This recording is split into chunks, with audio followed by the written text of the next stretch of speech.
Okay, welcome to another exciting edition of the TimeGhost Breakfast Club. I am Indy Nidell. And I'm Spartacus Olsen. And I'm Astrid. I'm Joram. And I'm Sitsu. It's cool. It's pretty, we're not that many people as we are at other times, but a lot of people have dialed in and said that this is a little bit like the Last Supper. Oh, yeah. Except we keep on doing it over and over again, so it can't be. Can I be Bartholomew? Oh, sure. Go ahead. But we're not enough disciples. We're only. If we did, I'd be. Let's see. So Peter, Andrew, James, John, Philip, Bartholomew, Thomas, James. But you're both Jameses. Thaddeus, and Simon, Judas. Vika, you get to be Judas, and then I'll be Matthew. So I'm Matthew and Bartholomew and Peter. That's pretty cool. How do you know that? All the disciples. Yes. You think that's impressive? You should hear me do all the representatives of the United Nations. Okay?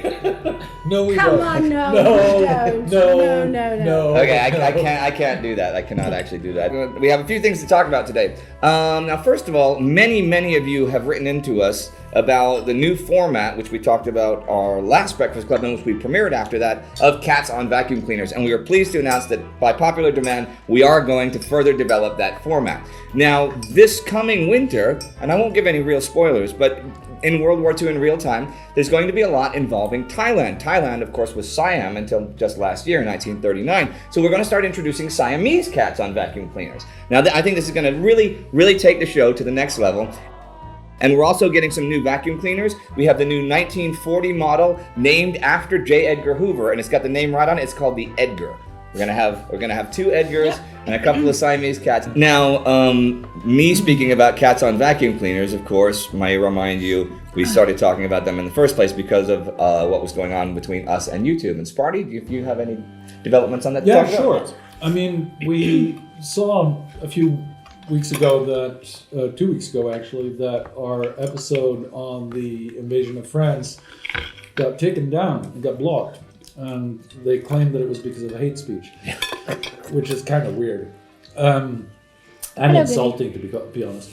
But that led to a longer and deeper discussion with YouTube, which was actually quite positive. First of all, it was a mistake. Somebody just pressed the button and it got taken down for reasons that were not, well, there were no reasons. They apologized, they reinstated the video, which is a good thing. And we talked more to them about what this is all about. We've also seen an uptake in monetization of our videos, largely thanks to you and the success with the cat video, of course. Mm-hmm. I told you it was going to be a hit. It was. And the emails that you sent us were really helpful. That was something that we were able to argue and show them how it works. Now, the thing is, what it does confirm, however, is that the system that YouTube is using is very broken. The goal of that is to get rid of hate speech, threats, and things like that.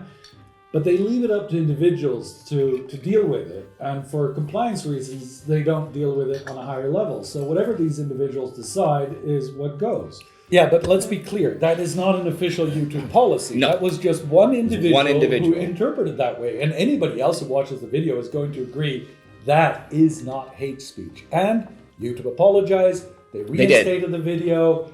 It is working, but it's only working through protests. I think we got a cat video right here. I know, it's great. Okay, well, I got some other things to talk about other than cats and vacuum cleaners and YouTube. Very soon, on September 1st, will be the 1-year anniversary of the first episode coming out of World War II in real time, which is TimeGhost's flagship project at the moment. However, yesterday we did a live stream commemorating 1 year since we started filming those first episodes, because we were really cutting it tight, hoping to get it out on time last year when it was just the three of us.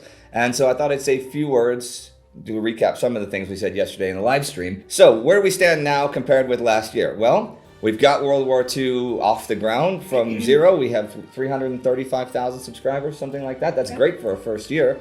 36 even. 36, okay. We've started doing the dictionary, which will continue. We've got the War Against Humanity series, which will continue. Between Two Wars is going strong. We're hoping to finish that before Christmas of this year or before the new year, because then we can move those editing and research resources into doing specials for World War II, like I used to do with the Great War. Bios and specials about the different nations, and weapons specials and armor specials and naval specials.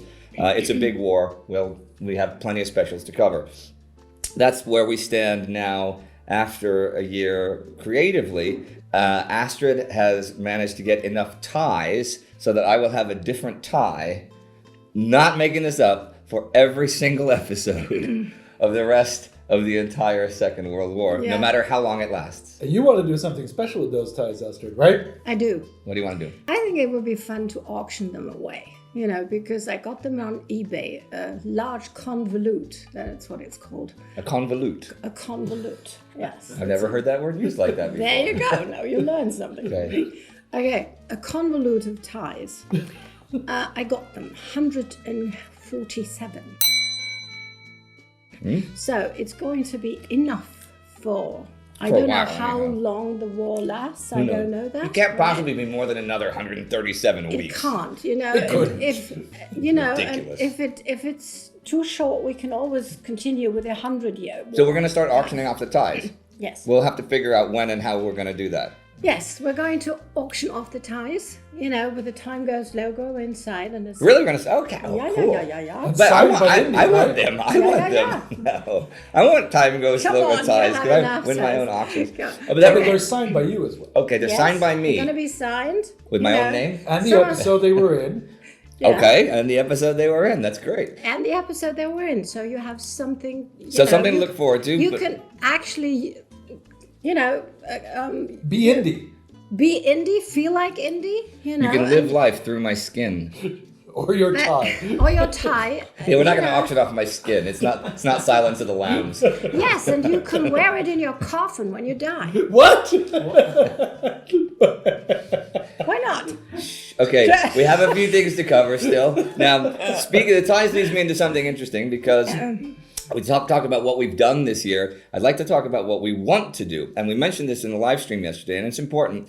We've done one on-the-road trip this year. We went to France, and we filmed for a week, and we did a bunch of specials.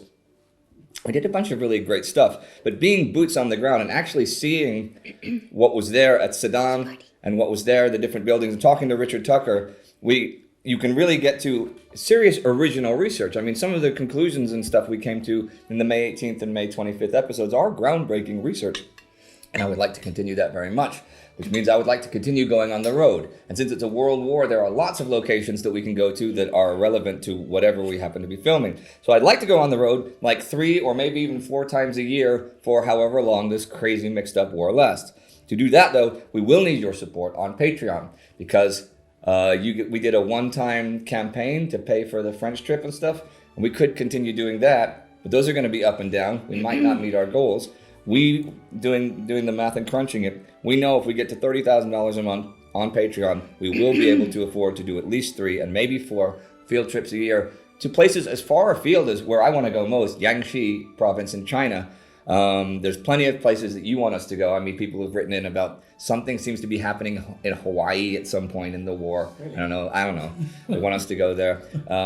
It would be great to I'm not going to talk about, no spoilers, but there's endless places to go. And of course, we'll go to places that you want us to go. It's also an incredible help for us to understand more viscerally and tell the story in a better way to you, because we can say things like what Indy said right now.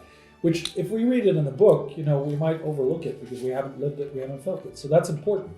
And $30,000 sounds like an enormous amount of money. Well, it is a lot of money. But if you think about what we're trying to achieve here, our goal is to create the greatest and biggest and bestest documentary about World War II and a lot of other formats as well.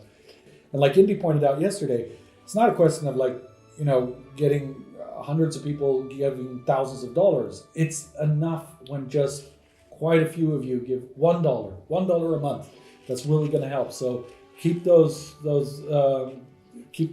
patronage, those TimeGhost.tv pledges, and if you want to just do a one-time donation, you can do it on PayPal at TimeGhost.tv on PayPal. You'll put that in the description. Yeah. We'll put it in the description. Yeah. And one of the things that is the most essential thing that we have beyond that we want to do make road trips, and that we're already spending our money on, is of course the footage that we use in order to create archive, because we've got to buy the rights. And Astrid, you've been working with that a lot.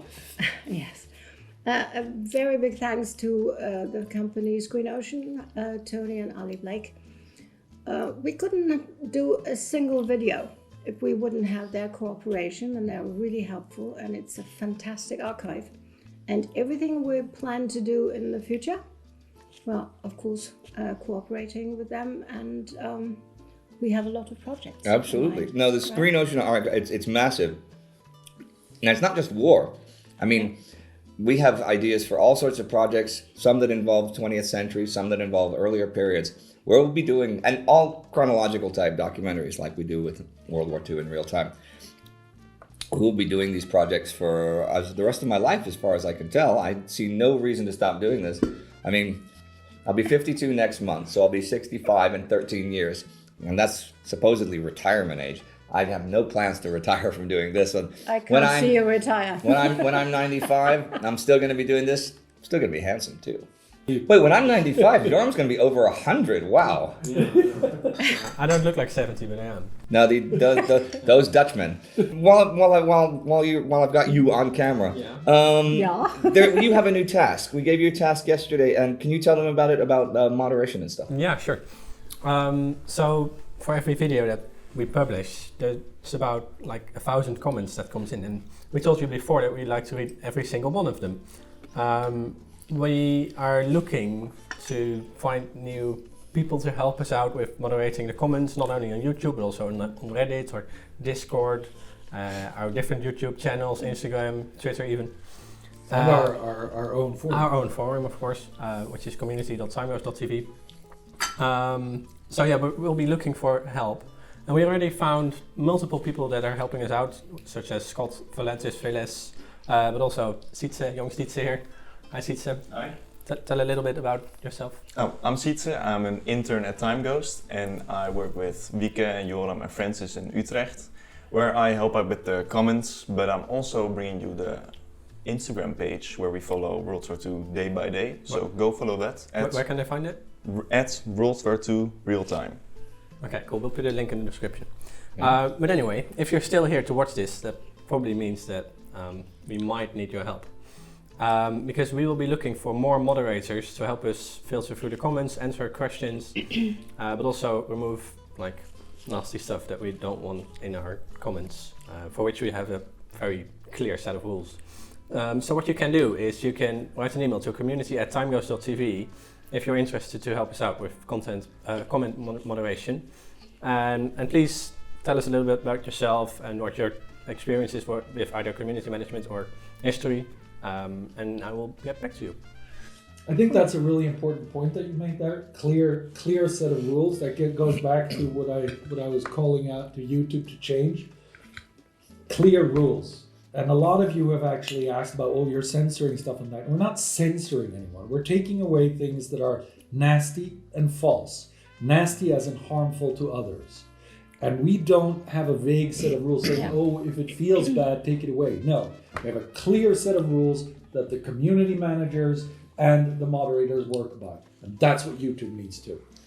And on that note, since we don't have anything else to specifically cover, we're going to say goodbye for this exciting edition of TimeGhost Breakfast Club. Now, this is the last edition before World War II in real time turns 1 year old. So happy birthday to us. Happy birthday. Thank you guys. Happy birthday. Thank you guys for sticking with us. Thank you guys for joining us. Thank you guys for supporting us. 330 something thousand in 1 year. I'm overly impressed. That means, you know, if this war lasts for, I don't know, 6 years, maybe, that means we'd have at least 400,000 subscribers by the end of the war. I'm pretty certain we could do that. All right, everybody. Well, say goodbye. Say goodbye to me. Bye. Happy birthday to you. Happy birthday to you. Happy birthday, Mr. President. Happy birthday to you.